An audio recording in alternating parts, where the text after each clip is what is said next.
me and the Lord, we got an understanding. We're on a mission from God.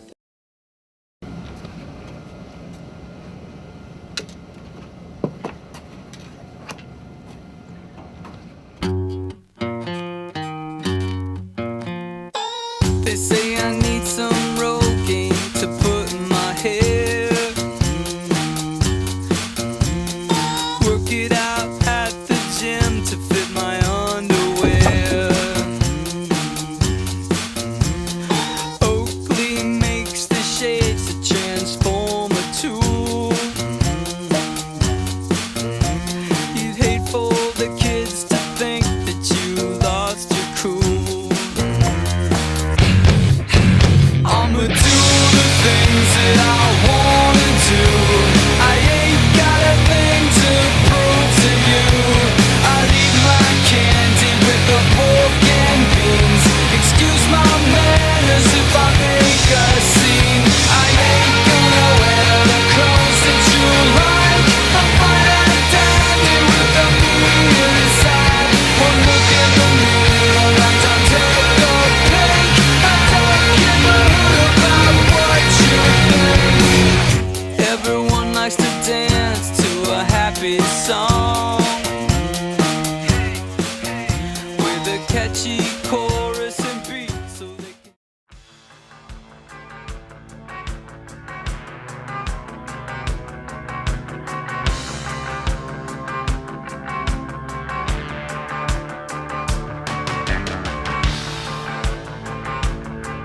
Ladies and gentlemen, boys and girls, welcome to the Pork and Bean Show, starring two of the world's foremost ascended disasters, Pork Cunningham and the world's handsomest man, Frank Bean. Sit back, relax, and stay a while, and access the far recesses of your imagination, as far as the universe that you can imagine beyond. And let us introduce you to the world of the Sasquatch people and their message of love, their message of hope, and their message of connection.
You got something going on in the background? Yeah, I'm going to turn it off, I think.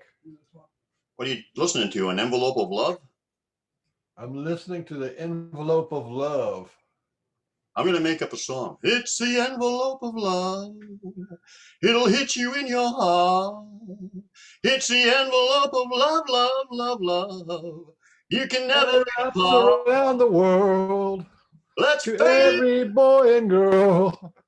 And everybody, even Joe, Sleepy Joe, has to have some love in his heart. David Icke was right. He was saying something real tight. Hey, you can actually sing a little bit. You're not that bad. Huh? I didn't know you could sing. You can actually sing a little bit. I mean, you ain't Frank Sinatra or nothing, but you're not bad. I'm not trying to be Frank Sinatra. Let's spread the world of love. The word of love is rich. And don't you judge anybody, not even that bitch. Oh, can I say that? I think I lost the love vibe when I said that, but oh well. It's the envelope of love. Ooh, I like On that. the earth and stars above. Ooh, I like that. You're doing that tremolo at the end. It's the envelope of love. There's the stars that are above my heart. Yeah, man. We should write a song called The Envelope of Love by Port Cunningham and Frank Oliver Baines. Oh, there's Brett Eichenberger. I wanted to tell you what a good job you're doing. Really? That's my envelope of love. A good job I'm doing in what regard? I don't know what regards. Hi. Hey, everybody. Hey. Hi, guys. Hi. Hi, is everybody cooled off? A little bit. I'm in Savannah. It didn't even get hot here. Where are you, Savannah, Georgia? Savannah, Georgia. Yeah, you got the ocean right there.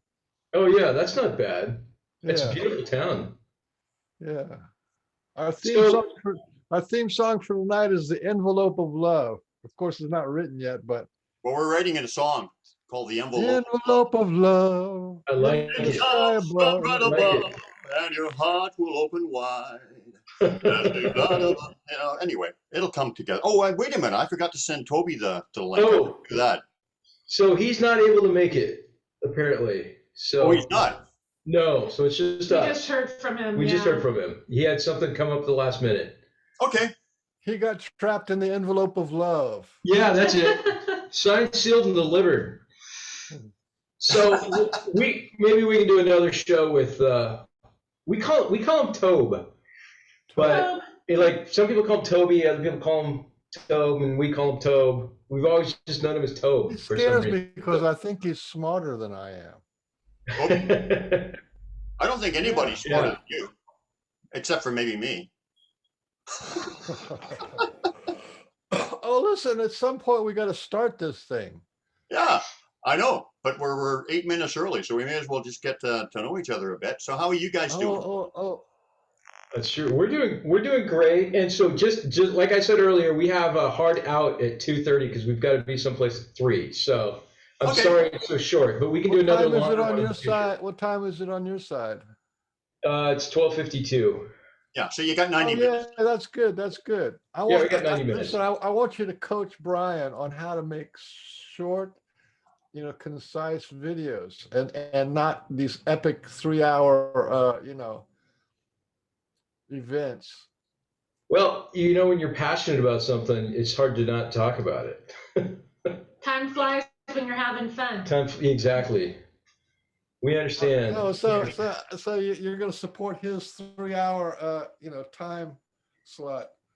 No. I'm just Are you saying. going to apologize, and you're going to apologize for not being able to fulfill his expectations?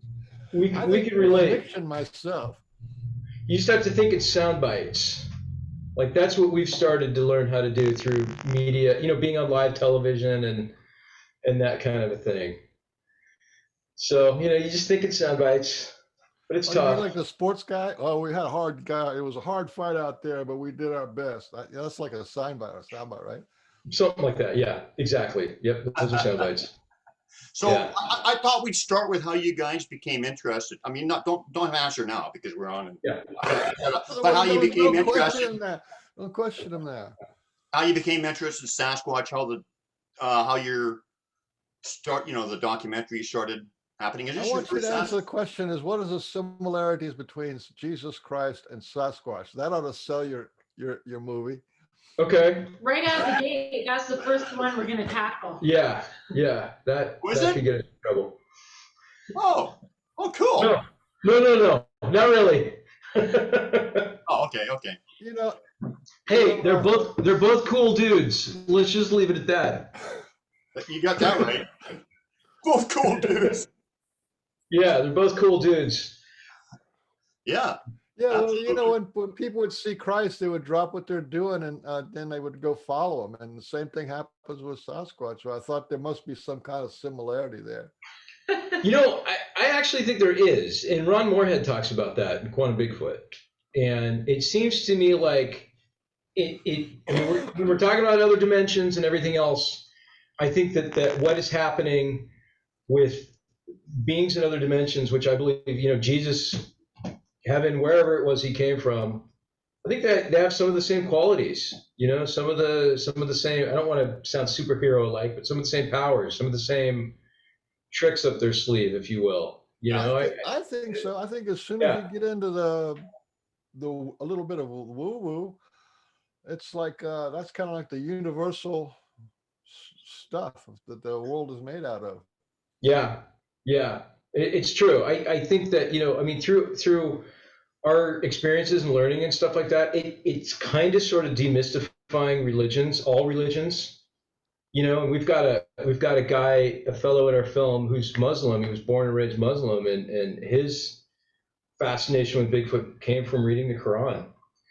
You know, and so, which is the first time I've ever heard that, but his explanations are incredible based on his religion. So there is a little bit of this demystifying. It doesn't matter whether it's Hinduism or, you know, Islam or Christianity or Catholicism or whatever it is.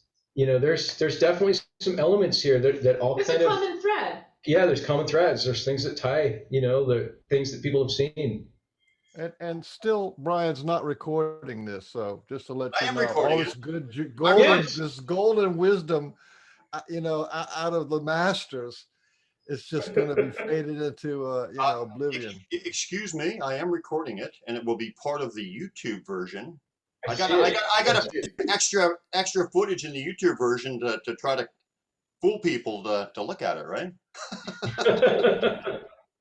The bonus footage. Yeah. Oh, talking about that, did you know that Christ actually gave a Sasquatch quote?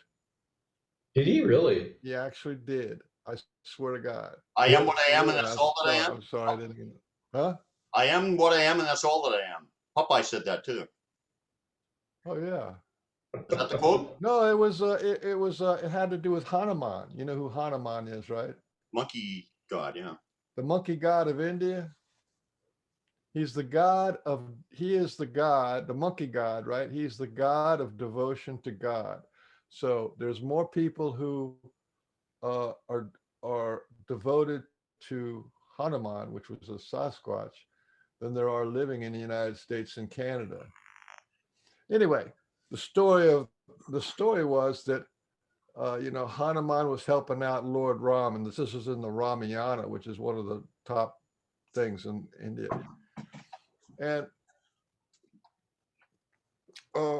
Lord Ram's brother got sick, and then they brought in the medicine lady, and she said, "Oh, I'm going to need this herb. He got poisoned. I'm going to need this herb."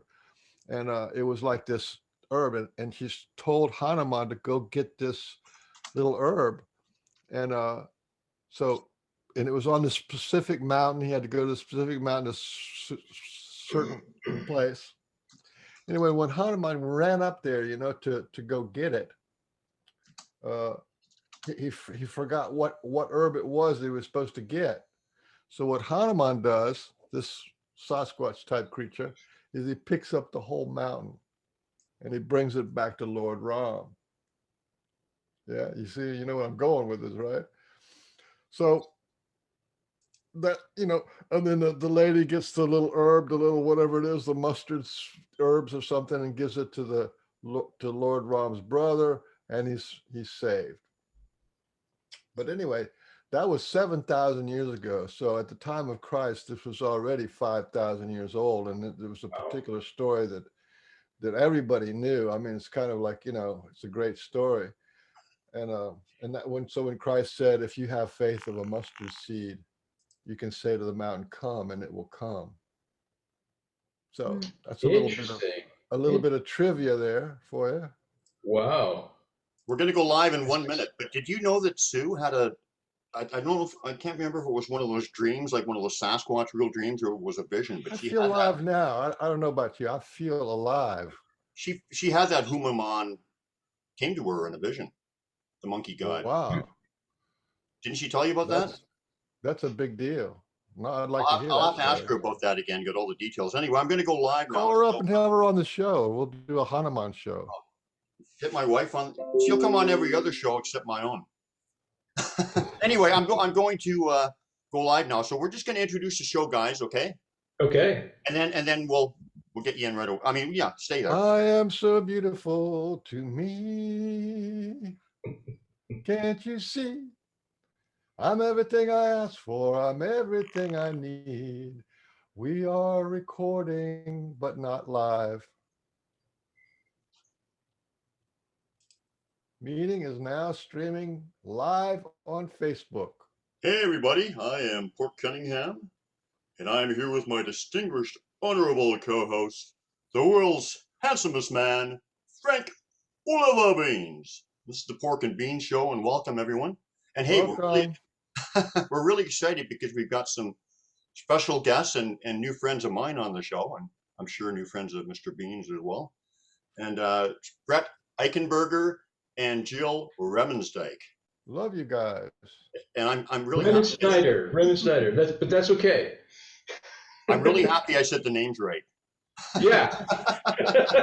I practiced for a long time. We were thinking about hyphenating, but it wouldn't fit on the checks. Yeah, it doesn't fit on the checks. That's all that matters. Abandoned that idea. You should combine your two names into something like I don't know. You could come up with something. Remensnyder. It's Remensnyder or Eichenberger. Yeah. Yeah. Either doesn't matter what we do. It's still Germanic. It's still too long. It's still too long. Oh well. Yeah. Are you guys hitched officially? We, as far as we know. Yeah, I mean, it's like Groundhog's Day. We just keep waking up and going through the motions every day. Yeah. So who knows? Maybe the spell will continue. Like 3 years after we were married, the guy that married us was thrown in jail, but that's a different story for a different podcast. I think the state of Oregon still says it's legal. Yeah. But it's up for debate. Yeah. Oh, yeah. So this guy was not a legal minister or whatever? Or? He was a legal minister. He was just doing some stuff that we found out about. That's more appropriate for Dateline NBC or 48 Hours. I ran into the bedroom and I said, Jill, I don't know if we're married. And I held up a headline in the newspaper. And here was our. That's a story for another day. Yeah. Anyways. Great guy. He was a really nice guy, though. Yeah, but you know what? If he was actually licensed to do it, which he was, then yeah. You know, I mean, what his extracurriculars, I don't think would affect that. No. I'm pretty sure you guys are married. No. Yeah. Pretty sure you guys are. No, we're good. Hey, so let's go right to the beginning. How did you guys become interested in Sasquatch? You want to start off? Jill needs to start off. Oh, okay. So, we're Oregon natives, and growing up in the Pacific Northwest, Sasquatch is just part of the landscape. It's something that you just grow up kind of knowing about. And I distinctly remember being about 3 or 4 years old. My family went on a vacation up to BC to Harrison Hot Springs? Yes.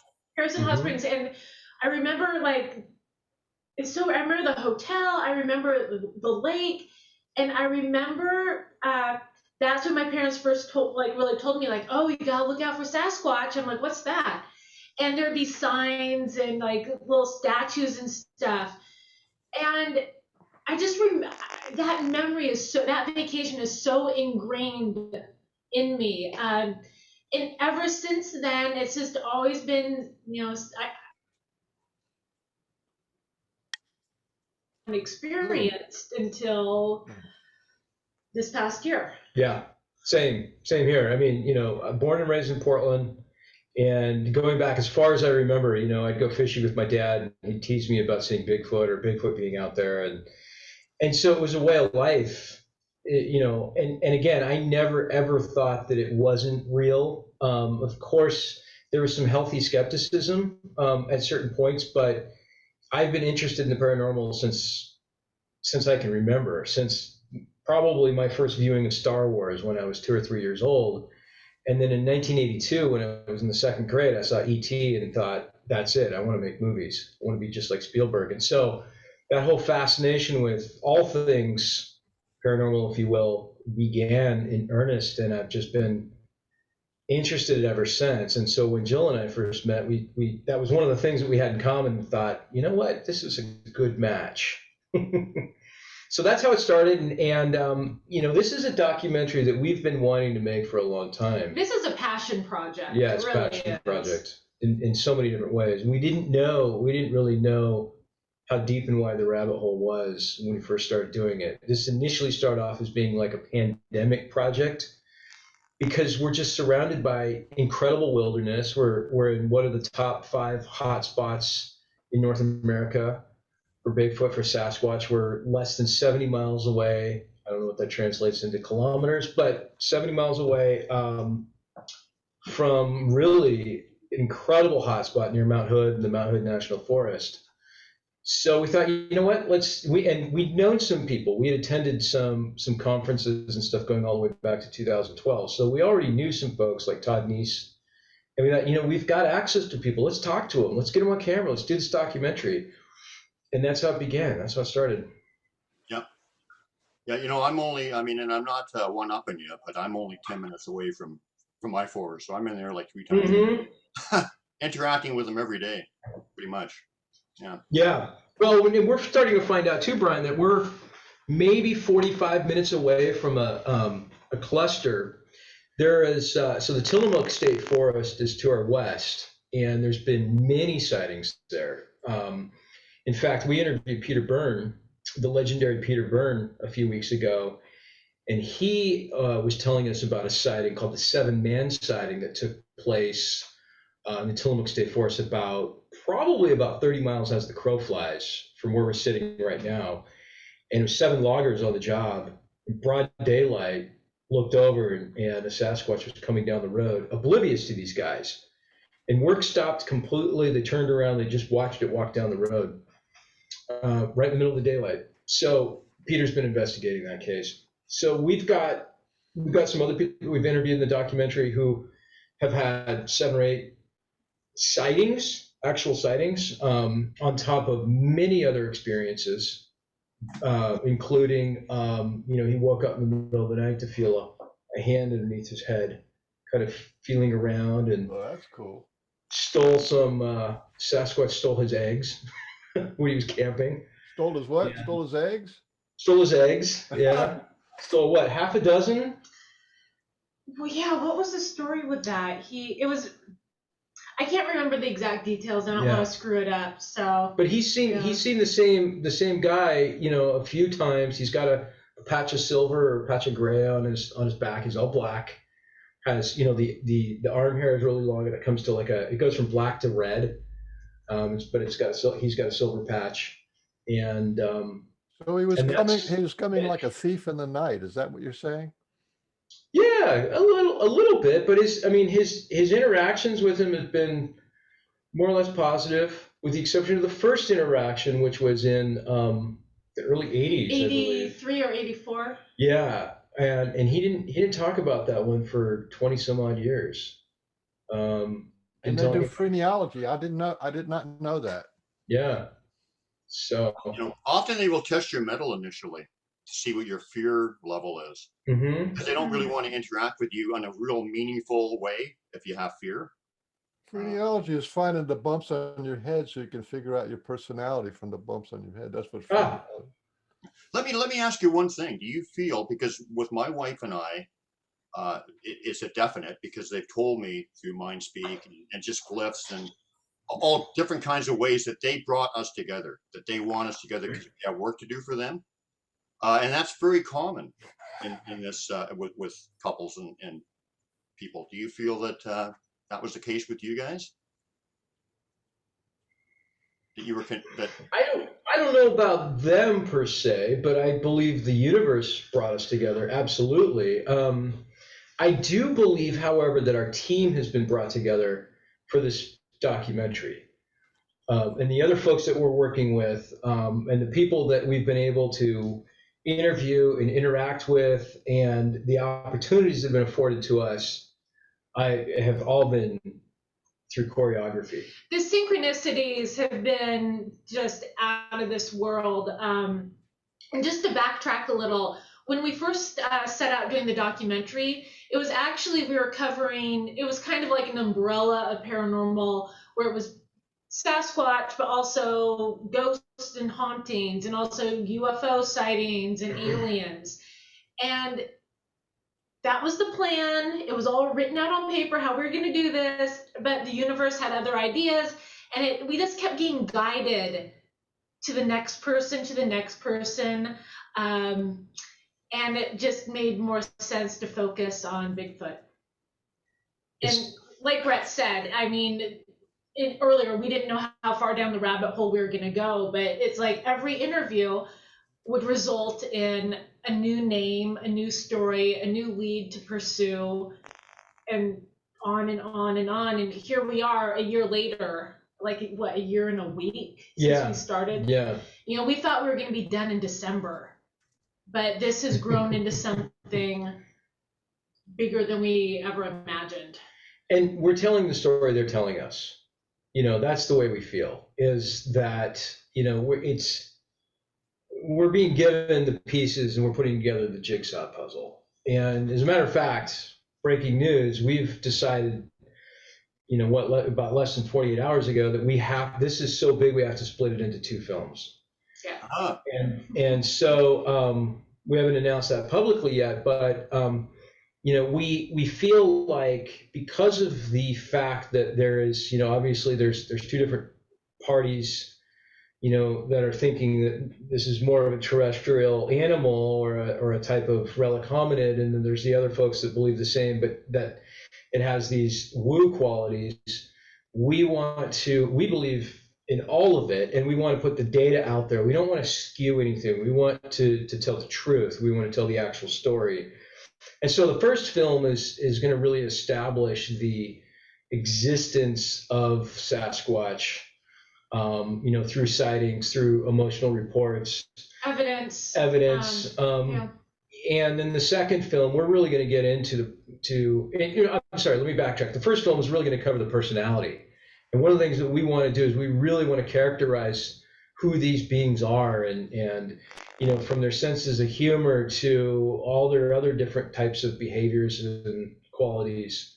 And then we get into the woo side of things, although I don't really like thinking of it as woo in a bad sense or a negative sense, but The mysteries. The mysteries. The mysteries of Sasquatch. The spirituality of Sasquatch, you know, and everything else that comes with that. So it's a big project. And also, you know, every interview we've done has been, I'd say, minimum an hour.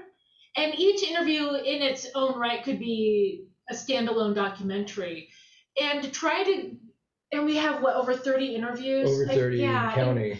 And to try to cram all that into 90 minutes, it's not fair to the people we interviewed to take like a 1 minute or 2 minute soundbite without the context of the whole story or the whole experience. And so that's why it's just so important for us to let of the 2 films, let the story tell itself, like Brett said, and supply that context. But also, what we've also discussed doing is after the fact.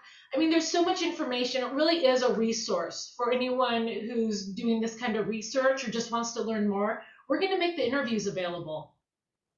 Yeah. Oh, that's sweet. So, Yeah. What do you guys think on, like, you know, for me, I don't really care about, like, I'm not about proving Sasquatch. It's not important to me. I'm about their message. their spiritual message. What's your take on that? Like about, Sasquatch that message we're all to connected, humanity. all one. They're actually spiritual teachers, much like Christ in a sense. I hope I don't insult anybody. Yeah. But they are evolved spiritual teachers that are trying to teach us about our true. Oh, I'm getting that energy. Every show I get this tingly Sasquatch energy when I'm talking about something they love, and it just But anyway, yes, That's they because are. they're trying to distract you, so be quiet. No, they're trying to distract me because they say bingo. We like this point, and so Oh, okay. I look at them as, and you knew that too, but you're just trying to be Smart guy. smart guy. Smart. But anyway, yes, their message is everything to me. It's about connection, because that's how we as a race will transcend when we realize we're all connected, and that the lies that we have in our head, so the fake news or stories in our head, they're not really us. It's in our heart, and that's what they're trying to introduce us to. And when we get from the head to the heart, then we're going to evolve as a people. When the balance. Yeah, we couldn't agree more. We couldn't agree more. What part of the reason as to why we are wanting to put together a strong case for the physical attributes of Sasquatch is and part of the reason why we wanted to do this film is that we want to try and branch out as far as we can and reach as many people as we can. And that goes with the people. There's some folks out there that just haven't had the opportunity, whether they live in urban environments or they don't live in hot spots or whatever. They have a fascination with Bigfoot. But, to be quite honest with you, when we first went to our first conference, 10 years ago, we didn't know anything about the woo side of things.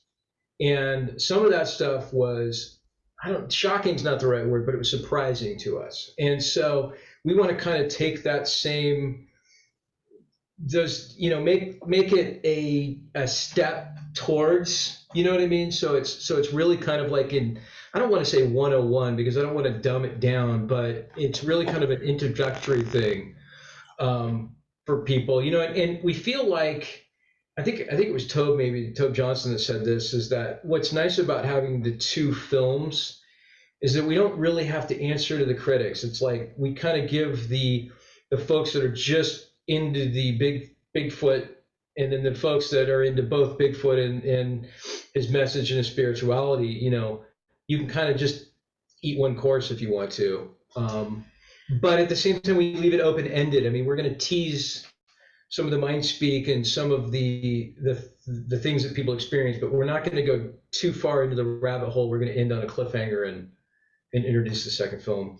But as far as the message, one of the takeaways that we really want to present to the audience, whether it's skeptic, hardcore experiencer, or someone who's just curious and thinks this is fun, is that there is so much in the world, in the universe, that we do not understand or have the answers to.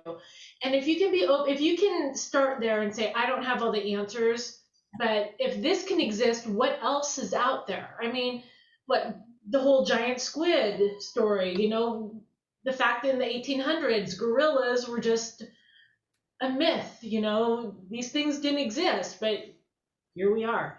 But also with the message of what the Sasquatch are trying to say, what we're finding through all the interviews is each encounter is so personal. It isn't like there's a blanket reaction. It's almost like each encounter kind of triggers something that's very personal to the person who had it. Whether it's a hunter who, after their encounter, quits hunting, to someone who never really went into the outdoors, who now feels empowered to be in nature and has done a 180. It just varies from person to person. And those who end up drinking themselves nearly to death because they're so afraid. That's pretty personal. There's that too. There's definitely a PTSD aspect as well. We talk about that. And we actually interview a Yale educated, clinical psychologist based in Florida. who, you know, he's been on national television and whatnot. And we go through some of the, just how an individual deals with seeing something, experiencing something which they don't believe exists. And there are a number of folks that we interview that walk into the woods completely skeptical, and they have these profound experiences, and it shakes them to the core, where it is kind of a PTSD. What's interesting about it is, as scared as they are to go back into the woods, they want to see it again. They want to have it happen again. Because like a confirmation. Yeah. They need to understand it, you know. And we've got some pretty compelling stories in the film that haven't been released in public. People haven't spoken publicly about it yet, that talk about this, and talk about it in a really positive way, because it's just expanded their minds to infinity and beyond. You know, it's opening that consciousness, and it's helping them to realize That's profound.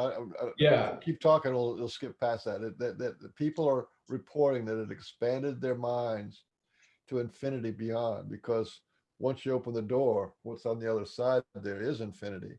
Yeah. So what a profound thing to say. Yeah. And the consciousness, and what's really neat is that quantum physics and quantum mechanics, we also interviewed a theoretical physicist at the University of Oregon, because science is starting to catch up with some of this stuff.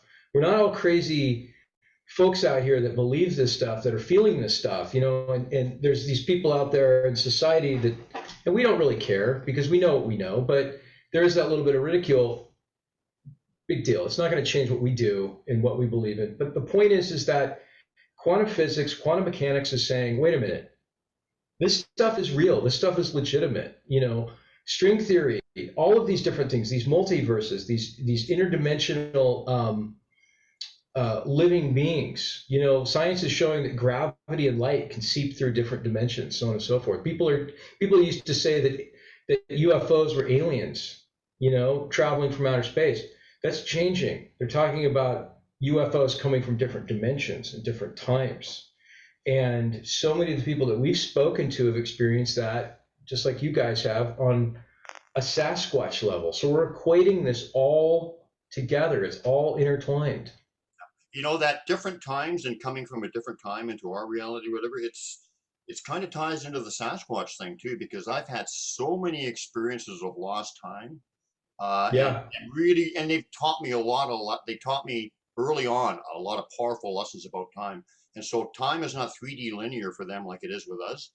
Literally, you know, with me and my glyphs, sometimes I will look at a picture that I took 5 years prior and realize without question that they already knew that I was going to know the meaning of it 5 years before I actually came to it. And it's unquestionable.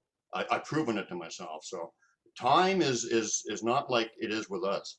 And so that, you know. Yeah, absolutely. We've discovered this. We've had a little bit of missing time in the spot where Daryl and Tobe would take us, the Owl Moon Wilderness area, where they were doing their research. We'd go in, we'd be in the woods filming. It'd feel like, we've been here for maybe 20 minutes, but we've gotten enough. And then we look at our watch, it's like 3 or 4 hours later. It just flies by. Yeah. It's very different. You know, just about that time thing is, for a while there, and I think from about 4 or 5 years, I was a volunteer for the Dr. Edgar Mitchell Foundation for research into extraterrestrial encounters, free. And when you talk about missing time and stuff like that, what I found is, and they had the world's largest survey of people who were experiencers of, you know, of contact experiencers. And from my understanding of their academic survey, which was, I think it ended up with 6,000 people, but the bulk of the material was balanced out at 2,000. I took from that and came up with 47 things that the Sasquatch people and the ET people do that are the same, like starting generational, grandpa, grandma, other ones starting young and following through life. And there just goes down, missing time and messing with equipment, and the Sasquatch and the ET people do. So, that's, to me, that's a big part of what's going on here. When you get 46 different things that correlates between what the star people can do and what the Sasquatch can do, that's pretty compelling. They're doing the Yeah, same. that's They're extraordinary. doing the same work. That's why a good part of it is they're doing the same work, right? They're doing similar things, including things like crop circles, Mhm. right? There's crop circles, and they used to have stuff like angel hair, or ETs had angel hair falling off their craft, and little pieces of metal, or they'd see these footprint things from the craft, then they'd take these Geiger counters, all that kind of stuff, right? But then if you look at what the Sasquatch are doing, is they're giving these stick glyphs, they're giving footprints, they're giving little tree structures, they're giving ground glyphs, ground sticks. They're for a while they were doing wreaths. So different parts of the United States, they were doing these wreaths things. So, and what that is engagement. It's engagement. So you go to a crop circle, and then people are like, get fanatic about crop circles. And Brian wrote a book on stick lifts, and that's engagement. Engage people. What are they doing? What does this mean? And you know what I'm saying? And the whole point of all of that is to get us used to the idea of living alongside of non-human intelligent beings. Yeah. And Yeah, that's really what it's about. There's a wow factor there, and with UFOs doing fantastic aerial feats in front of Navy fighter pilots, it's a, hey, look at us, look what we can do, we're here. If they wanted to land on the White House lawn, they could have a long time ago. If a Bigfoot wanted to announce itself, it could have walked into a subway in order to footlong, on and on, so on and so forth. They are doing these things intently with purpose. There's no question about it. Here's a question, and I'm just throwing this out there, and I'm just kind of thinking out loud right now, but what you're talking about, like they want to make themselves known, they're interacting, and I guess my question is if they've been here for since the beginning, I mean, at what point did the human race and the Sasquatch, where was the split? And is it more of a reunification? Are we going to be able to live in harmony again, or together? What? I think the split was like the First Nations people used to actually have relationships with the Sasquatch. They would actually trade with them and stuff like that. Oh, I'm getting that.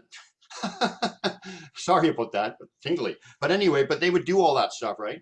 And so they actually had a sort of a relationship. But when the white man came in and was doing all this, like genocide and all this crap or whatever, they said, who in the heck are these guys? And they backed right off. They backed right off, and they became like went underground more or less into people's consciousness. But I think that in these times, these critical times that we're in right now, the precipice of either going one way or the other, they've come back because they're trying to introduce us to our true nature so that we can get out of the lies and into the heart and change things. Otherwise, we're going to end up, we're just going to be flicked off the earth like a flea on the back of a dog or whatever, like if we don't smarten up. So, yeah. And, and of course, they live in this world. So they're also concerned about the things that we're doing, with the oceans and the forests and all that kind of stuff too. But basically, they are here it's such a critical time in our history that is why they're back again. Yeah, absolutely. I mean, we've heard stories of folks waking up in the middle of the night with a hand underneath the head and mind speak going on, and the individual says, what are you doing? And he says, well, I'm a protector of humanity. I'm going through your brain, just checking on things, just kind of doing a news, like watching the news, like a download, like a download of human events and just seeing things. It's their way of, seeing into our lives and without being out there. So we've heard those types of stories. So I believe with beyond a doubt, and this correlates with, the ETs and what the ETs messages are to any number of individuals that have had close encounters, that talk, whether they're children or adults, they talk about the environment, they talk about the wars, they talk about how, we gotta knock it off. We're like little kids who've been left at home by their parents, and the parents are coming home going, no, you're not to destroy the house. Have any of the people that you've interviewed or talked about getting downloads? I've experienced a lot of them. Is that your experience with people you talk to? Or with you guys, did you get downloads? Not yet. No, I mean, Not yet. I'm thinking of, we've interviewed people who've definitely gotten messages. No, I'm talking about I'm talking about actual downloads. Like one time I was walking. Yeah. Well, when I had that Love Zap, that was a big download. But anyway, I've talked about that many times. But one time I was walking down the forest path and I felt this energy streaming into my head like it was obvious. It was a huge download coming in. And it's to me, it's all about the knowing of connection or whatever they're trying, so. But yeah, no, that hasn't come up in an interview yet. We've had the mind speak. Multiple people have had the mind And speak. variations of that, like with the infrasound type, that stopping your tracks, fear. Well, the infrasound is the opposite of the Love Zap. They're the same process. Mm-hmm. One makes you feel ugly and hurtful or want to go to sleep or sick, and the other one makes you feel like you just met God or something. Yeah. Can I bore you quickly with my Love Zap story? It's really quick. But Yeah. This is the perfect example of a download. So what was happening is I was returning to my car after hiking in the woods. All of a sudden I heard a noise to my right, and I had a knowing that it was Rajase, the female Sasquatch that I'm connected to. I just knew it was her. All of a sudden I got hit up with this energy, this Love Zap, I called it, and instantly I had a big knowing. I knew I was an eternal being. I knew we were all connected. I could not feel any emotions such as hate, judgment, any of that stuff. And I was like weeping for like 20 or 30 minutes. Like it was so strong. And, it was a big reminder of who I am. And it was just amazing. So that's what I'm talking about. Wow. As the download goes. I think I said everything. Yeah. It almost sounds like an upload too, to a certain extent. It's like, here, Brian, feel this, take this. We want you to understand. Feel this, feel the energy of love that we feel. But the thing is ever since I've had that, of course, you never come back from that, and you're never the same. But the thing is that that's all I've been talking about and really focusing on ever since, because it's so profound and important. Not because I want people to say, "Oh, look what happened to me," because I want people to know, experience it, open up their hearts, and so that's what it's all about. It's on the same level as a near-death experience, and there's like 500 or 600 books now about near-death experience, because once you have these kind of experiences, you're going to go like, I got to tell somebody, I got to tell everybody. Yeah. We have found that multiple people, in fact, there's a woman who wrote a book, I can't recall the name of the book. She's based in Idaho, but she's found in her research that 73% of Sasquatch experiencers have had a near-death experience. 73%. I don't know if it's that high, but I totally believe it, because that was one of the things that the Free Foundation was looking into, and this is out of course, about basically on millions of people, but it was running at 30% of the people who had this was on craft, heavy duty experiences, that had also had near-death experiences. Wow. That correlates with a few other kind of things like these out of body experiences too. There's a high percentage of people who have had previously in their life out of body experiences. That somehow allows an opening or a possibility for more Sasquatch experiences. So those are two good questions to ask people. Have you ever had a near-death experience? And there's three good questions. Have you ever had a near-death experience, an out-of-body experience? And have you ever had trauma? This is another one. People who have had high trauma breaks open your, whatever it is, your psychic abilities, you know. Most people who are empaths have had trauma. So those are three good questions you could ask people. And you're going to find 70%, that seems like a lot, but you know, I asked one time on a show and it was like 25%. So, you know. It's there's definitely a correlation. We talked to a guy last weekend who says he's had 7 near-death experiences, and one of them was so profound that he didn't get it right the first time. He didn't get it right the first time, so they had to try 6 more times, and each one of them was as crazy as the other. But one of them was he fell into the Wilson River, which is near us, not too far, and was about ready to go over the waterfalls and felt himself being pulled up, lifted out of the water, and set back down again. And he was with a fishing buddy, who witnessed the entire thing, and he got out of the water, and his buddy says, "You were flying. I watched you lift up and fly out." And this is a guy. That's another uncommon story when it comes to near-death experience. People getting wild stuff like angelic saviors kind of stuff. Yeah. And it was all in the physical, and because there was an eyewitness to it. And this is the same guy that has had 7 physical Sasquatch sightings. Same guy, extraordinary man. So there's a correlation, I think. No, this is a little bit off topic. Can I ask? Oh, sorry. Go ahead. Go ahead and finish. What's off topic? Well, I'm wondering, this isn't something we've looked into or really asked anyone we've interviewed, but I wonder if there's any correlation, like for people who've had encounters, if it runs in the family, like if they had a father or a grandmother or someone who had a sighting and it stays in the family, maybe their children would be more tuned into having something happen. Arlo. Oh, that's true. Yeah. There's data for that. Yeah.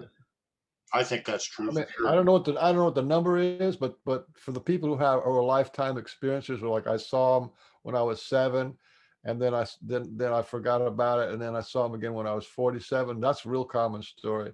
But if you talk to those people, it was, oh yeah, my grandfather said this, or my grandmother was saying, or my dad said.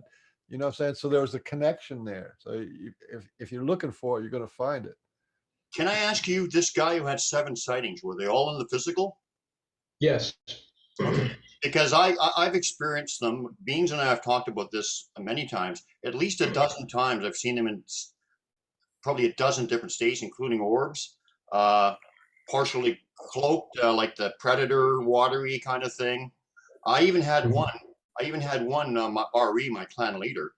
I was laying in bed, and I was not even in the semi-asleep state, and he appeared in my room. What I saw was a big mist of white smoke came into my room, and then all of a sudden, his shoulders and his head materialized really sharply out of that smoke, and I just saw him looking at me, and then he dissipated. So my point is that you can see them in so many different ways. I've seen them in a kind of a black shape with all the bulk and everything, but it's just like that one step before fully materialized.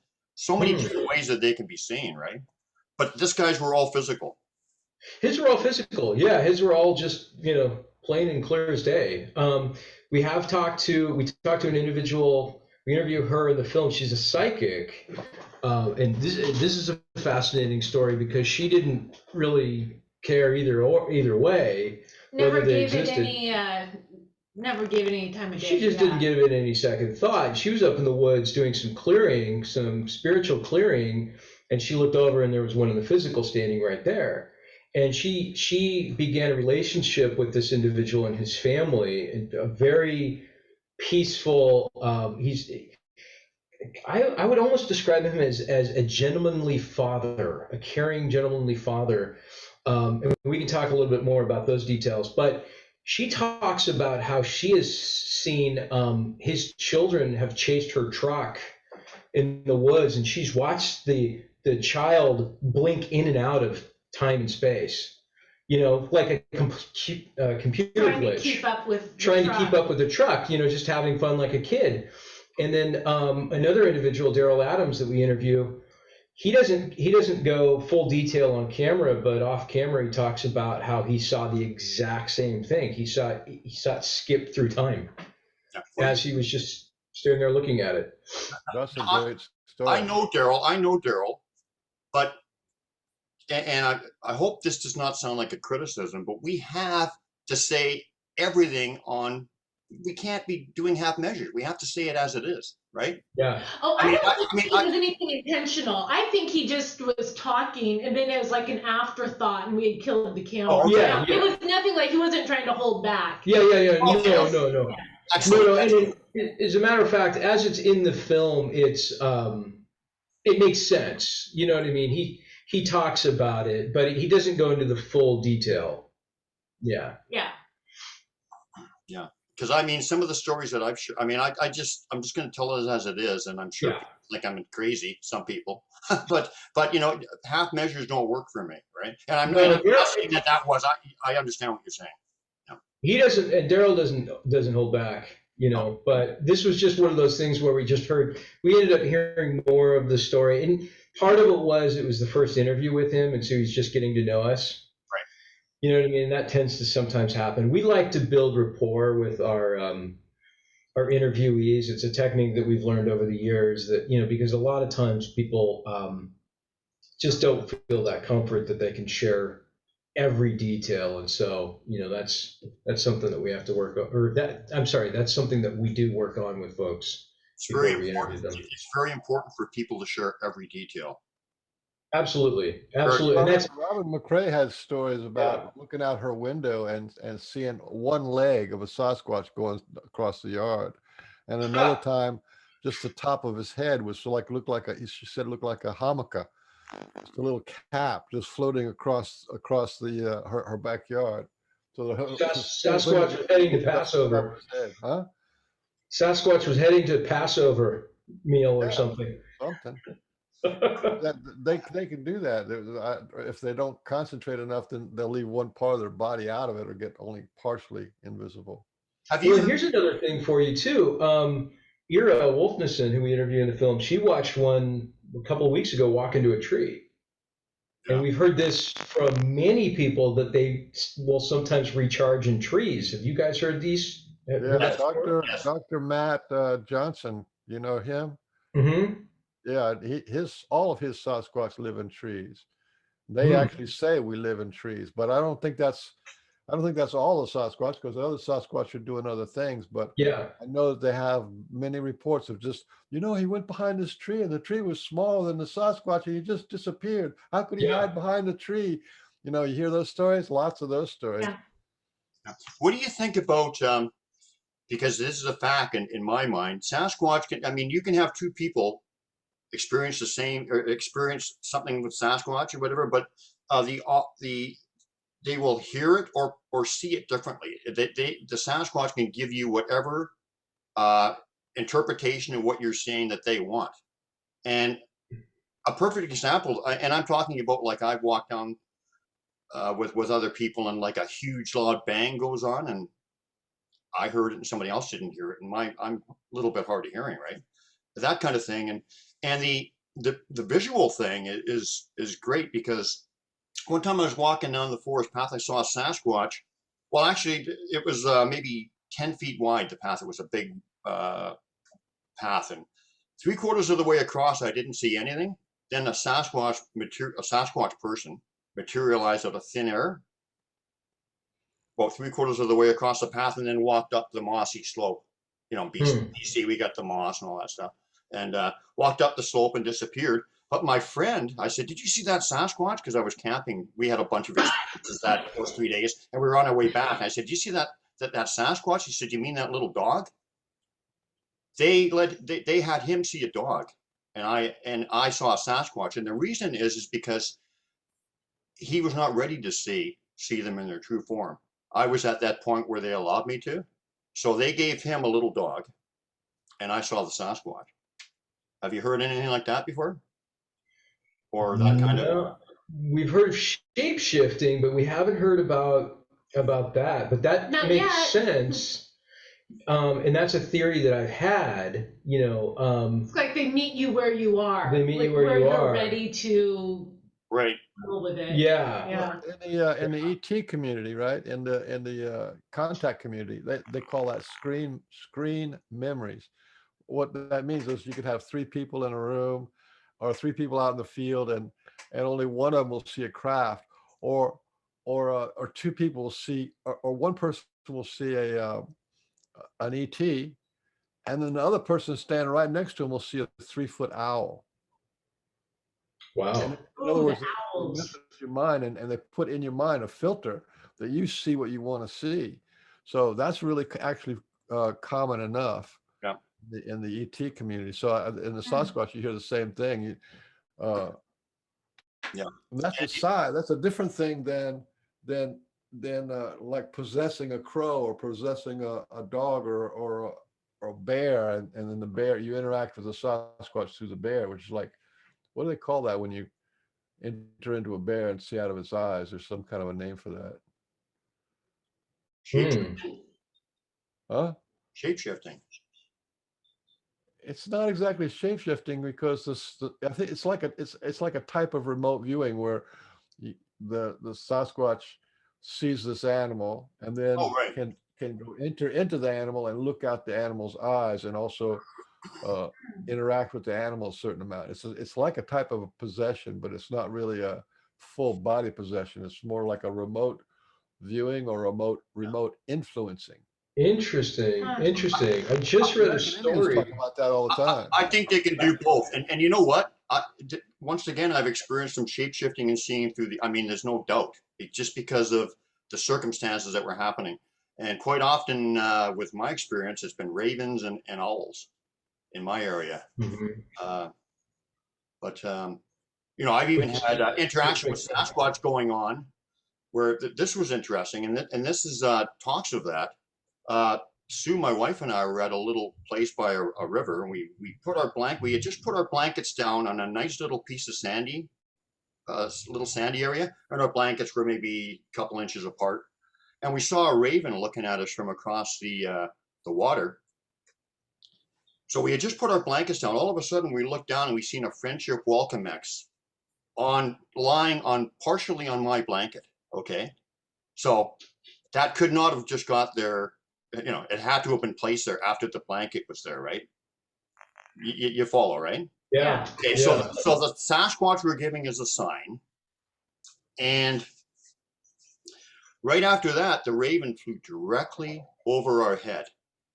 Then I had this thought placement thing, or guided, because they guide us people, places, like whatever.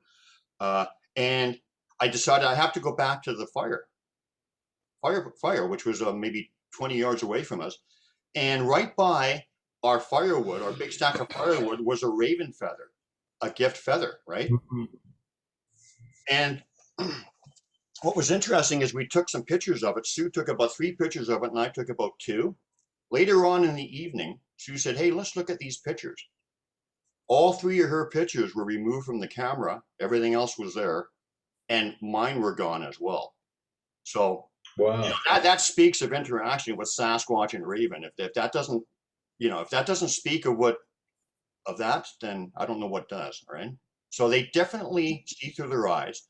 They definitely shapeshift.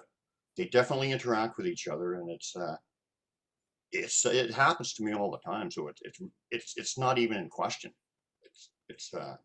Yeah.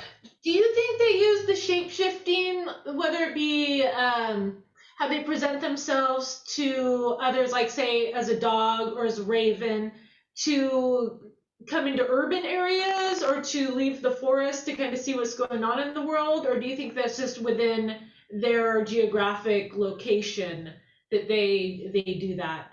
They can do it anywhere, I believe. It's just the thought, and they're there. I mean, believe it or not, I've had experience where I was almost positive that I have seen them as people. Okay, actually, as people. But my friend Kevin Royce took it up even another notch, which proved it to me. And that's how they do things. So I'm getting once again, that's how they do things. If you know, they show you. Those they're connected with, they show you how it works, and they leave you no doubt. It's like a hammer over the head. So anyway, Kevin Royce and myself were discussing this as well, right? About how they can shapeshift into anything, even people. And he just told me basically a story when he saw 3 people coming out of the woods and a dog, and they were acting really, really weird. And they didn't come in and out, and there was no exit kind of thing. It was just inexplicable. And the thing that really made it like a fact for me, though, and I said, okay, for sure, is because the female was the only one that really interacted with him. And she gave him this floral fragrance that was exactly like his Sasquatch female. So, you know, I mean, exactly like that. And the fragrance is also something that I smelled. And it was also weird because the guy, he said, actually growled at him. Really? The other 3 basically ignored him, like even the dog, and dogs love him. Everybody else basically ignored him, like they were acting weird. And the guy actually like growled at him, yeah. But the female had that floral fragrance of his Sasquatch lady that he was connected with, and you know, that just proved it to me.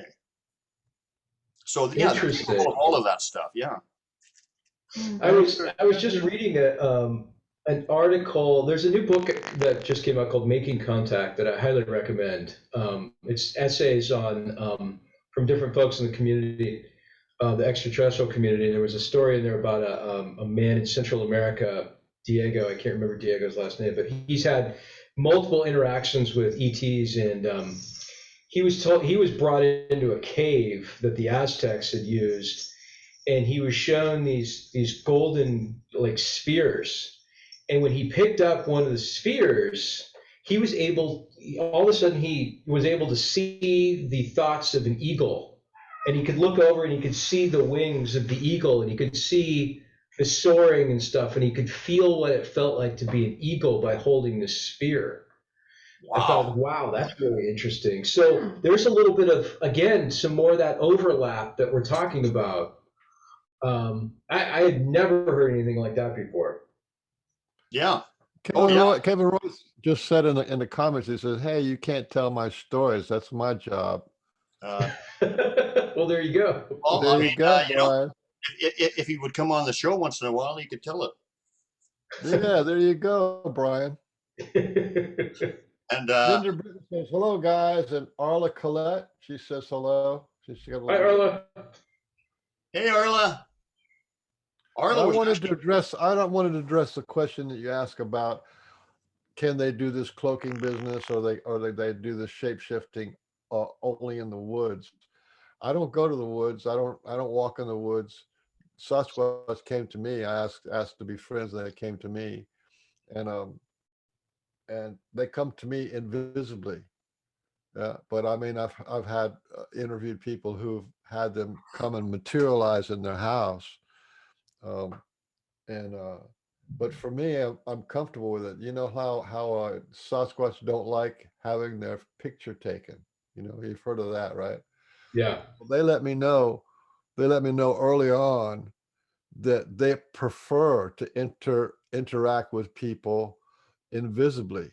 And as a matter of fact, the more close you get to them, the more invisible they become. Like Brian doesn't see them every time he goes out. It's actually very rare that he sees them, but he feels them just like now when he was getting the chills. He feels them, and he knows it's that connection, it's that level that they want us to get to, of intuitively knowing that they're around and intuitively knowing what's being said. So they don't want to use words, and they don't want to be physical. Yeah. So and if you're spiritually attuned enough where that's okay, then they're quite happy to teach you and to and this has been going on for, when you talk about the split between living alongside with Sasquatch and the way it is now with the Sasquatch and humans far apart. I think that goes way back in history, where they realized that their powers are so much greater than ours, that it was better for them to go back into the invisible realm and just nudge us along and nurture certain relationships and because to me, all the shamans around the world have had interaction. When you have those shamanic journeys, there's going to be Sasquatch involved with that, because it's they see it as part of their honor is to keep the spiritual energy alive or lit around the world. So all the shamans of all the tribes all the way around the world have had that invisible hand, Do you think that, so if I'm understanding correctly, it is, as far as the spiritual evolution, we kind of fell off track and now we're trying to get back to where we were? Some of us. So, well, Yeah. Other of us aren't. They just want to consume. right, but I'm just thinking, like, if there was a split, and if the Sasquatch did that because they foresaw the downward spiral that society is in, and they're coming back to get us back on track. Those who are open-minded enough to. Absolutely. I'm just kind of thinking this out loud. Absolutely. Yeah. Absolutely. 100%. That's exactly right. Absolutely. And we didn't actually fall off track in that way. Think of it like, what did the American frontiersmen do to the Indian when they like pushed him around a lot, right? And then they gave him whiskey and guns, right? And then to this day, the American Indians have problem with whiskey and drugs and stuff in their community, and they have fallen from their very high state of shamanic understanding.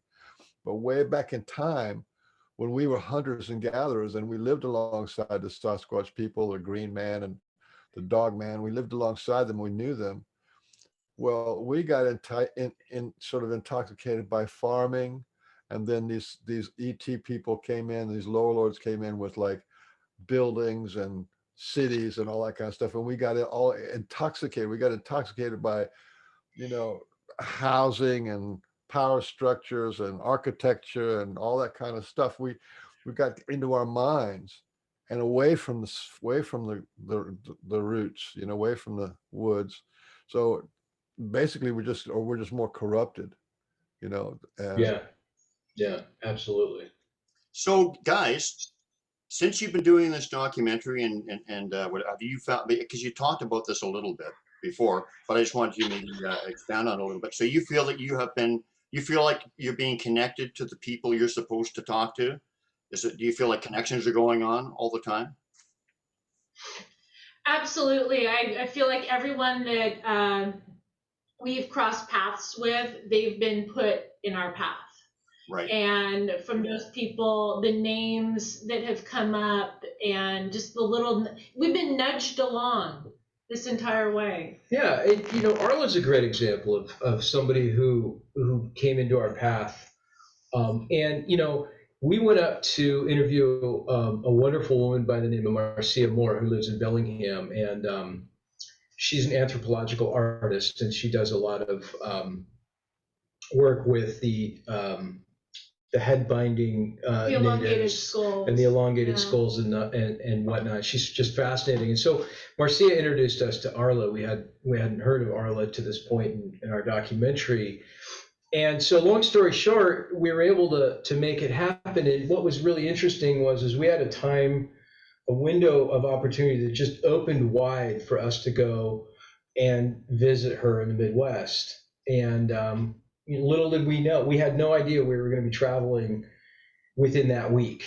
And there, all of a sudden, there we were. We were there, and we were seeing her and meeting her and interviewing, and so giving that opportunity, how everything felt perfectly into alignment was nothing short of, their choreography. That's Right. exactly how we felt. Yes. And it goes on and on and on and on, and it's funny because we joke with ourselves. We're like, we've got to get this movie done. We, at some point we need to get this film done, and then we'll do a follow-up, guys. It's like. But even just recently, we were speaking with someone. I don't want to give away too much, but we happened to have a conversation with someone that we're going to use some of their work in the documentary. And when we found out that they were from Texas, we're like, oh shoot, we were just there. It's too bad we couldn't interview you. And he's like, well, I'm going to be out in your area later this week. And we're like, great, let's do it. And just perfect synchronicity. Yeah. I mean, with me, it's uncanny. Like, it's happened so much lately. I'd go out into the woods and I'm playing my native drum or whatever, and some guy will be interested or say, oh, I like your drum. And then all of a sudden I get that energy, like this guy's open to it. And then I talk to them, and they are open to it. And then there's an opportunity for them to maybe take it somewhere, right? So that constantly happens. So they're constantly connecting us to the people that will help us along our path, and the people that maybe we're supposed to talk to as well. That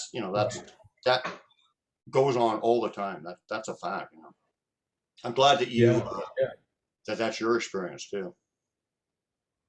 Yeah. What's funny is that we've had a little bit of that experience in general through some of the other projects that we've done, and so there's an overall positive energy, I think, that really just kind of helps you if you're doing the right thing. The universe in and of itself will help see you to your goal, but we're definitely feeling that invisible hand or that invisible foot, as I like to call it, in this circumstance. I mean, there's definitely different levels of it. You know what I mean? And this level is far and above what we've ever experienced before. There's definitely a path of least resistance that has opened up on this project. Everything, with the exception to in Southern Oregon, when we were on that one shoot where we had to hike with all the equipment, that required real effort. But otherwise, there's been so much ease. Everything has been facilitated through the universe, so to speak, just fall into place. It hasn't been like pulling teeth to line up interviews. When we started this, we were kind of worried because we'll go on commercial and industrial shoots for corporate clients, and trying to get a CEO of a company to talk, to get 2 solid minutes out of someone can be painful sometimes. And we were a little bit worried we'd run into that, asking people about their Bigfoot encounters. And what we learned is there's no such thing as a short Bigfoot encounter. We've had people they can recall exactly the weather, time, what they had for breakfast. They just had a haircut, just very specific things as they go into detail about the events. And it's just been amazing how everything everything's been very plentiful, I guess you could say. There's been an abundance. An abundance. Yeah. Hiding abundance. That's right. Hiding abundance, yes. But anyway, so how has the likes of you guys changed since you started the documentary and started meeting all these wonderful people? And I'm sure your minds have opened up. Or can you want to explain or talk about that a little bit? How you've changed? What's funny is we've been outdoors people because we're Oregonians, and we all know that the Pacific Northwest, you just want to be outside. Well, now we really want to be outside. We can't stop thinking about it. I mean, it's just like anybody else. We haven't had we've had our experiences, but we haven't had a sighting per se That we know of. that we know of. But we've definitely had our experiences, and we just want to get out there and just be a part of that energy, be a part of that positivity. We just crave it all the time. So that's really changed. That and the fact that now our house is decorated and all Bigfoot stuff. Because we keep collecting, you know what I mean? Or we're getting gifts from people, some amazing gifts. So that's been fun.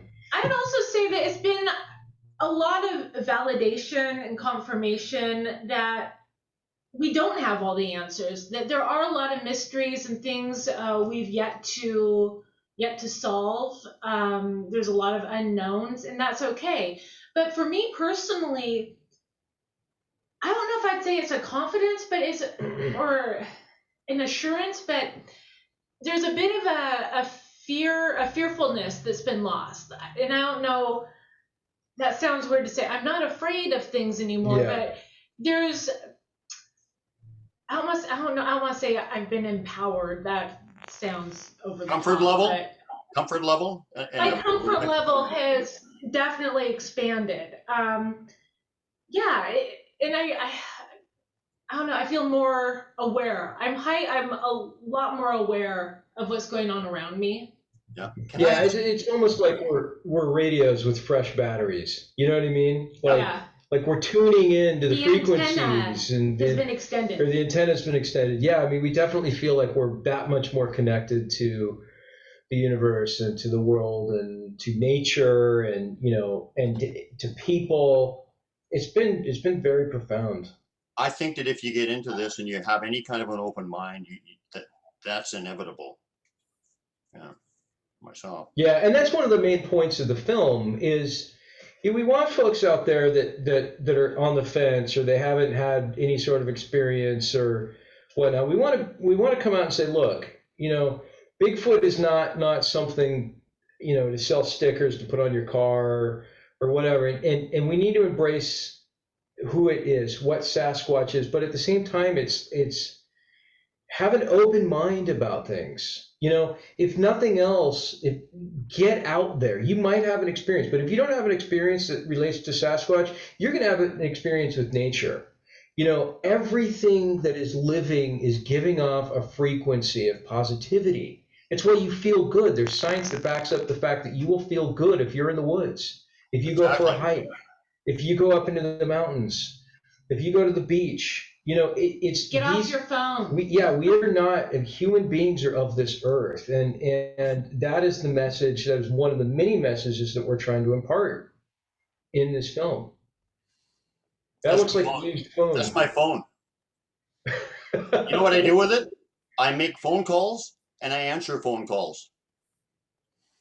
That's the extent of my knowledge. Yeah. Hey, so I wanted to ask you. You guys said you have had some experiences. So do you want to talk about maybe one of the most interesting ones? Yeah. Do you want to go first? I think you go.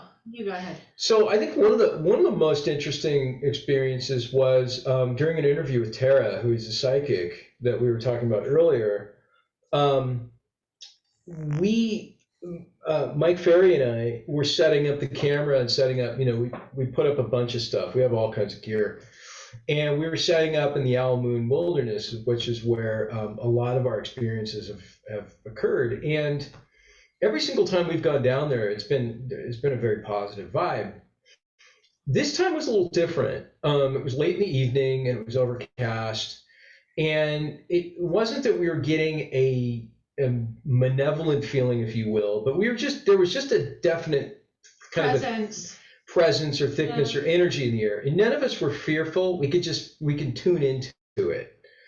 And as Mike and I were setting up, we were hearing, you know, some purposeful knocks coming at like perfect times. And granted, we're out in the middle of nowhere on a logging road. We know there's nobody out there. But we're definitely hearing some rhythmic, purposeful knocks. Not like tree knocking, but it was like something much different. And and every time we heard it, we'd kind of stop and you're like, whoa, you know.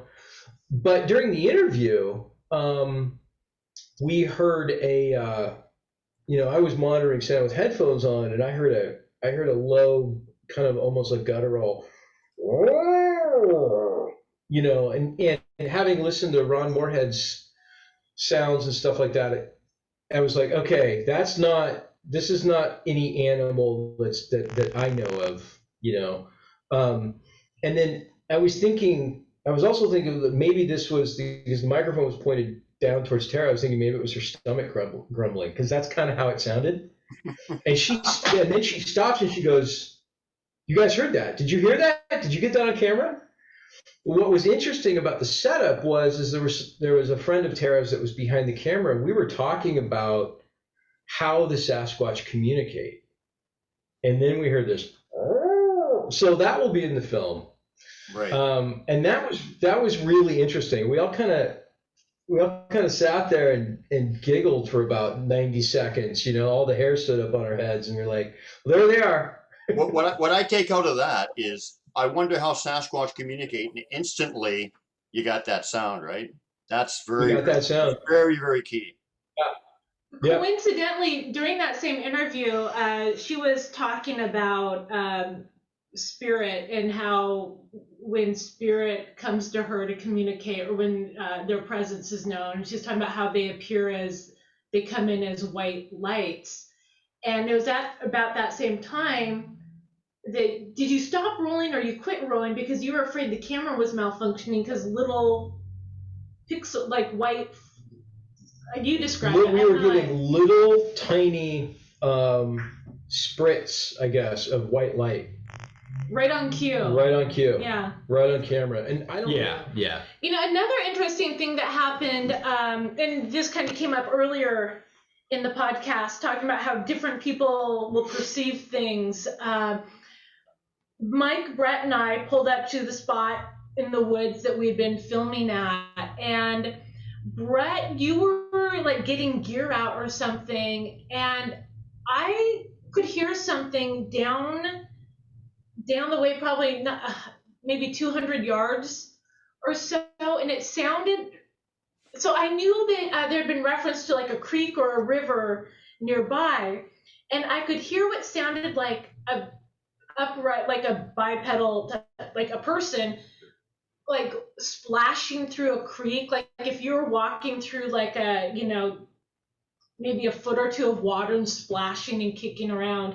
That's what it sounded like, and thrashing about. And I kind of looked at Mike, and I'm like, and we're kind of like, do you hear that? Like gesturing, and he was just like, yeah. So then I started thinking, oh, it's probably a deer, which I knew it wasn't, but, or some large animal. It just never it never clicked. You never heard it. Mm-mm. But Mike and I heard it. And when we were talking to Tobe Johnson, I asked him about it. I was like, yeah, we definitely heard something thrashing about. And he just kind of paused and said, there's no water down there. I was just baffled. I was like, there has to be. I heard it. Mike heard it.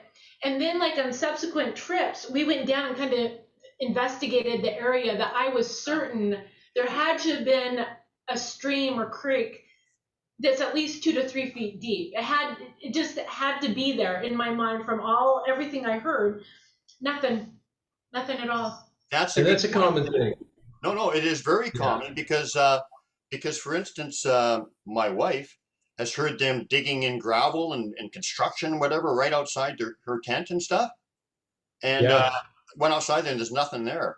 And it seems like they give you a noise that you're familiar with, or that you'll resonate with, or that you'll remember, because she's actually been walking down the forest path and heard the gravel sound like in her head, like to the, you know, the bush and stuff. So it's really weird how they do that. But it's really weird. They can make it sound like they're having a big party or constructing a something right behind you, and there's nothing. There's a lot of stories about that, like people hear a motorcycle that's not there, or people have heard trains.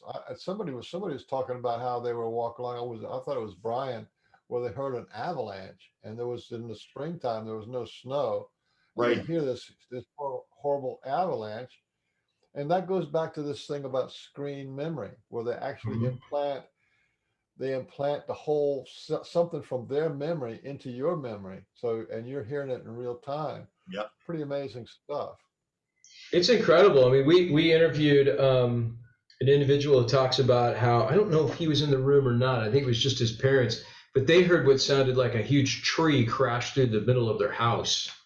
I mean, it was really profound, really profound. And Toad talks about, hearing the footsteps on gravel all the time, down in the Al Moon area, down where Daryl Adams used to live.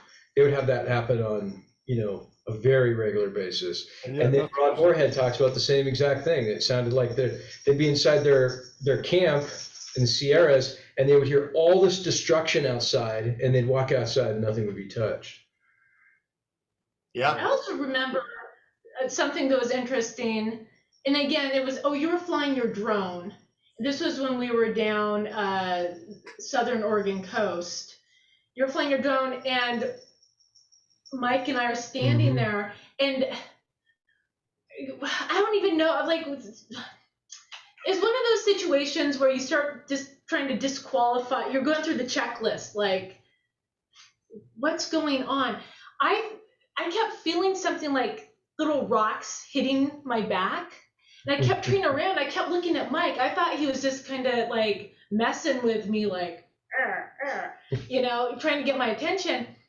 And he's just like, what are you talking about? And then it happened again. And when I looked over, his back is, he's basically watching what Brett's doing. I'm just like, well, that's odd. And we were right up against a tree line. And I just remember thinking, I was like, well, as long as it's not a giant rock, Yeah. I think we're okay. But there's definitely just little things like that where it's enough to get your attention, but they're you'll never know. they're tricksters, they're tricksters. That sounds to me like I- that individual is right behind you, cloaked and throwing. Yeah. Because we've heard them Could have been breathing, 5 feet away. and stuff, and then have little rocks come over our head and land right in front of us and stuff. So we knew they were right there, cloaked, and they just ding, seen that Yeah. rock arch right over us. That happens all the time. So probably that's what was happening with you. There's probably right behind you, just to get your attention. Mike Patterson talks about marbles. He'll be sitting inside a cabin at this property, and all of a sudden, out of thin air, there's just a marble fall on the floor. So that's a port, but it's the same thing as if they're invisible and toss it. Yeah. I like to think of them as like the juveniles. I don't know. I haven't heard this from anybody else, but in my mind, it's a couple of kids going, "Hey, watch this." You know what I mean? Like, the kid that sits in the back of class in school, with the straw and the spit wads. Yeah. And then somebody looks around, and it's funny. It's funny. We've heard some funny stories. So we've It's never felt paranormal as all get out too. It's what? It's paranormal as all get out. Yeah. Mm-hmm. Yeah, well, yeah, a marble materializing in thin air is, and Mike's stories are fascinating about what he's had happen with marbles. Yeah, I've seen like stuff fall out of the sky, right in front of my wife and I. Like, I've had a rat fall out of the sky, Really? a live rat. That was a wild story. Yeah. was that a relative of yours? Or?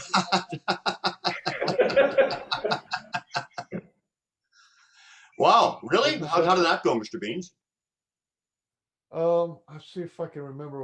I was just like walking. I walk up and down my street, go out for a little cigarette smoke. And there's this one tree that goes from one side of the street all the way to the other side of the street. I call it Archie. And so I was just walking there, and then from about waist high, this rat just fell down in front of me, right? And it was like maybe about 6 or 7 feet away. And then the rat, as soon as it hit the ground, it freaked out and jumped up again about a foot. And then he came back down and ran right towards me. And I started dancing around. It was like, because the damn thing was like going to run up my leg or something. That was what my fear was. So I was dancing around. He took off, went across the street. But it was like, and then I had to start processing it. It's like, there's no way in the middle of the street you know, there's nothing for it to hide in. It's like, you know, for 10 or 20 yards around, for a rat just to drop down from the middle of the street, like from waist high like that, is pretty well. And that's not the first time. That same tree, I had a dead squirrel, and a third time, a live squirrel fell out of the tree right in front of me. Wow. I sure didn't Wow. just jump out of the tree. Like, have you ever heard of a squirrel falling out of a tree? It just doesn't happen. Doesn't happen. No. And You it can does start have- your it's own, not- your own pest control, and just all you do is just show up to somebody's house with no gear. And just, I'm just going to stand here, and your pests are going to start falling out of the ceiling, and I'll get rid of things just by being here. That's what I said. I don't go out in the woods much, but they definitely come and let me know that they're around. Can Yeah. I ask you a But question? I want to ask you, what is the name of your documentaries? It's called, the film's called A Flash of Beauty, Bigfoot Revealed. Well, that's beautiful. I Thank like you. that. Flash of beauty. We have had enough of this fear mongering. Fear mongering sells, but it doesn't really move the ball down the field very much. You don't really learn much from, you know, this whole intense music and then a little something, you know. We call that sensationalism, and it's designed to do one thing, and that's to sell, because fear sells. You know, being filmmakers, we know that horror films are the #1 film. You know, there's a group of people that will watch a horror film no matter how smart or how dumb it is. They just want to watch that genre, and that's cool. I mean, that's great. We are not of that mindset. We are of the mindset that we want to tell the truth. We want to open minds, and you know, there's some of it has to do with, you know, the timing is right now because of the way that the public is starting to accept the idea of UFOs. Many people are seeing things that are opening their minds, and so we really want to take advantage of that, and you know, and talk about it's not about are we alone in the universe anymore. It's about, are we alone on Earth? And who are these brethren? Who are these cousins of ours, of humanity? Let's get to know them, you know, because they're here and they're real, and humanity has something to learn about those that we're related to. Well, I'm very grateful that you're doing this documentary, because we have to get this message out. Thank you. And I wanted to, I've mentioned this to you privately, but you know that I've extended an invitation for you to, oh boy, here we go again. They like you. They love you. To come up here and experience BC up here. Oh boy, they got something in store for you. I'm just full body rush. But an invitation from Sasquatch. There you go. yeah, I'm not inviting Yeah. you. Well, I mean, I am, because you're friends of mine, but the invitation is from Sasquatch. And if they invite you up here, there's going to be something for you. You know, I always say I can't guarantee everything, but every time I host a gathering or people come up like yourself that they invite, something changes for them. Or they open up your head or your heart or something significant. So I'm really hoping that you two will come up here. Might get a Yes, love I have back. the gathering in September and maybe even before that. Hey, as soon as the borders open, Yeah, we're monitoring it almost on a daily basis. I mean, we're 5 hours away. We're ready to go. But I will suggest, and you know, come up anytime. But if you can make this the September one, that would be very, very special, because that's their event. That's when they work with everybody. That's the one that they host. So that's yeah. Literally, I think everybody who's ever gone has had life-changing experiences, or had their mind opened, or something of that nature. So yeah, that's an invitation to you guys. I have a question about your tech and your camera setup and your mics and stuff. Could you kind of run down your tech, because it sounds like you're pretty well set up. Do you have like remote mics, lapel mics for the interviews, or do you use a boom and 2 cameras, or how's that work? We're shooting with 2 cameras. We shoot on Blackmagic cameras in 6K, and we are using a combination of whatever mics we need per the circumstances, lapel mics and or boom mics, and drones, and you know, any sort of. We embrace technology. We want to use the latest technology, because whatever we can use to tell a better story, we want to utilize it. So we've got all kinds of crazy stuff. Yeah. Cool. Yeah. Are you going to have voiceover in the documentary, or is it just because I don't see how you could really pull it off without voiceover? We think so. We think so. It's not 100% certainty, but we think that there's definitely going to be some passages in there. We'll need some narration to kind of pull things together. Yeah, because especially when you go from one visitor, one experiencer to another, something has to tie it together. Yeah, absolutely. Guys, Absolutely. we got 5 minutes left, and I don't want to be ending on just random conversation. So I want to give you This guys, is not random. This is a great, my best questions. like I said, random conversation. but I don't want, but I want to give you 5 minutes to. Sorry, joking, Beans, of course. But I want to give you 5 minutes to say whatever you want about the movie or anything, and then we'll have you on again, of course.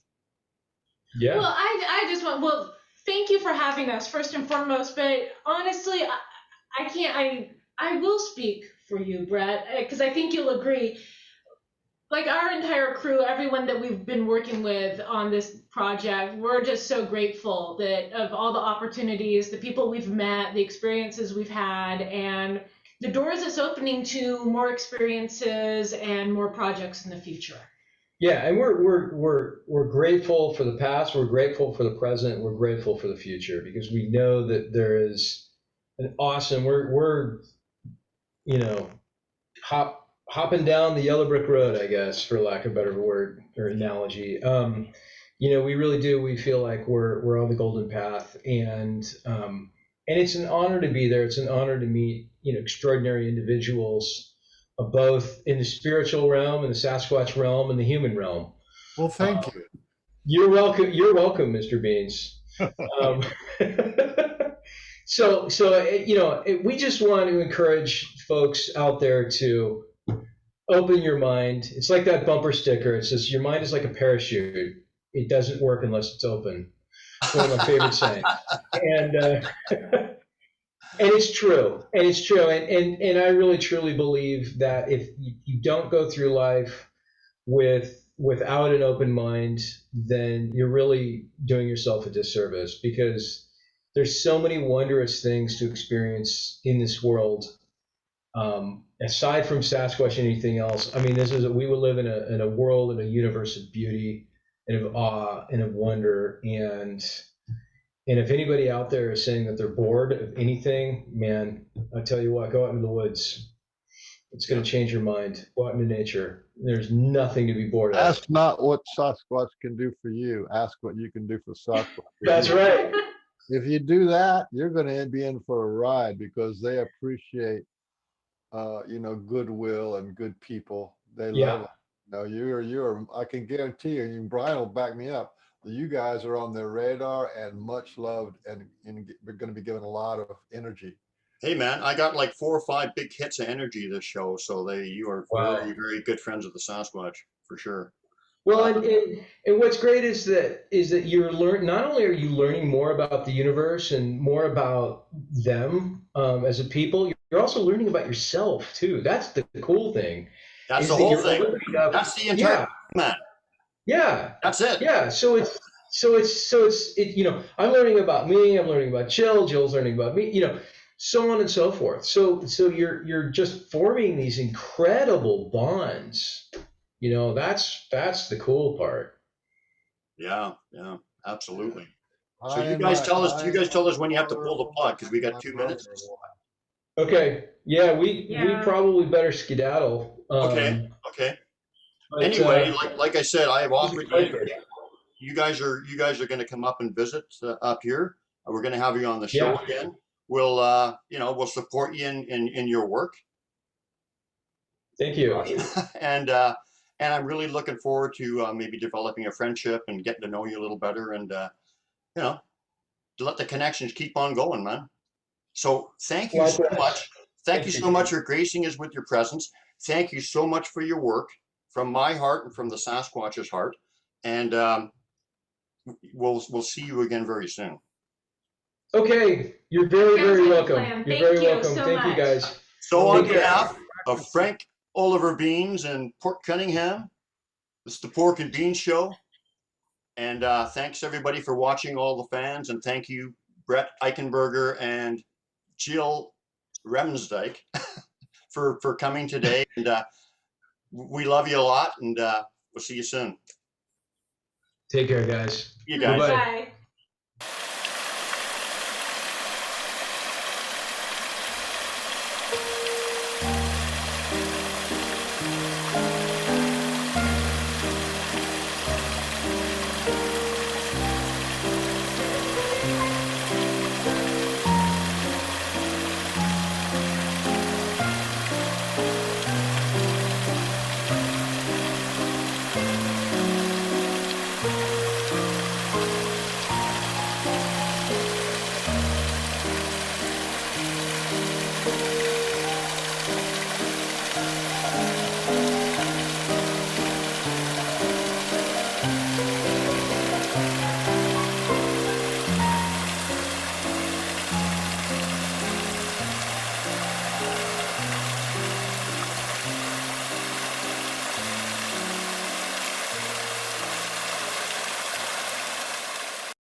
When I was out in the middle of the desert, a UFO landed.